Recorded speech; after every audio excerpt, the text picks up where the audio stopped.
Acts chapter 25. Festus therefore, having come into the province, after 3 days went up to Jerusalem from Caesarea, and the chief priests and the principal men of the Yehudim informed him against Paulo, and they besought him, asking a favor against him, that he would send for him to Jerusalem, laying a plot to kill him on the way. Howbeit Festus answered that Paulo was kept in charge at Caesarea, and that he himself was about to be going out thither in swiftness. Let them therefore, saith he, that are of power among you, go down with me, and if there is anything amiss in the man, let them accuse him. And when he had tarried among them not more than 8 or 10 days, he went down to Caesarea, and on the morrow he sat on the judgment seat, and commanded Paulo to be brought.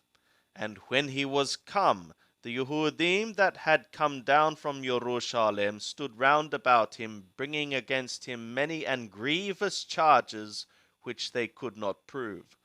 While Paulo said in his defense, neither against the law of the Yehudim, nor against the temple, nor against Caesar have I sinned at all.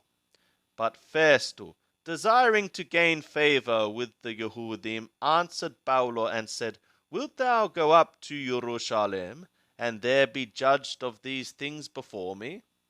But Paulo said, I am standing before Caesar's judgment seat, where I ought to be judged. To the Yehudim have I done no wrong, as thou also very well knowest. If then I am a wrongdoer, and have committed anything worthy of death, I refuse not to die. But if none of those things is true whereof these accuse me, no man can give me up to them. I appeal to Caesar. Then Festus, when he had conferred with the council, answered, Thou hast appealed to Caesar. To Caesar shalt thou go.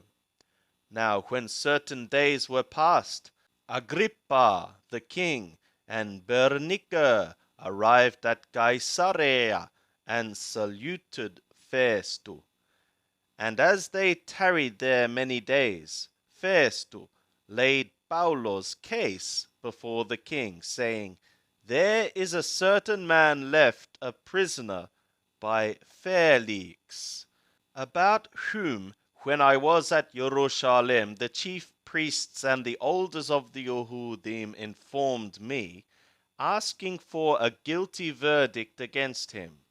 To whom I answered that it is not the custom of the Romaioi to give up any man before that the accused have the accusers face to face, and have had opportunity to make his defense concerning the matter laid against him.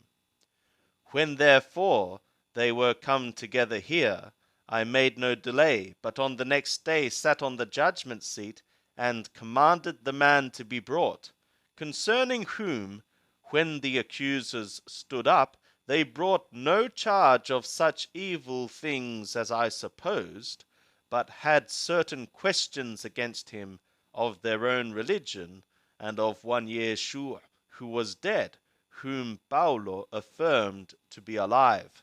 And I, being perplexed how to inquire concerning these things, asked whether he would go to Jerusalem, and there be judged of these matters. But when Paulo had appealed to be kept for the decision of the emperor, I commanded him to be kept till I should send him to Caesar. And Agrippa said to Festus, I also could wish to hear the man myself. Tomorrow, saith he, thou shalt hear him.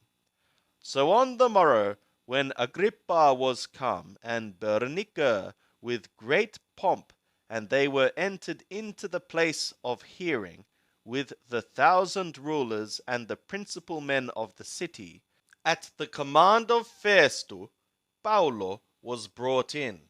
And Festus saith, King Agrippa, and all men who are here present with us, ye behold this man, about whom all the multitude of the Yehudim made suit to me, both at Jerusalem and here, crying that he ought not to live any longer. But I perceived him to have committed nothing worthy of death, and as he himself appealed to the emperor, I determined to send him, of whom I have no certain thing to write to my lord, for what reason I have brought him forth before you, and specially before thee, King Agrippa, that after examination had, I may have somewhat to write. For it seemeth to me unreasonable, in sending a prisoner, not withal to signify the charges against him.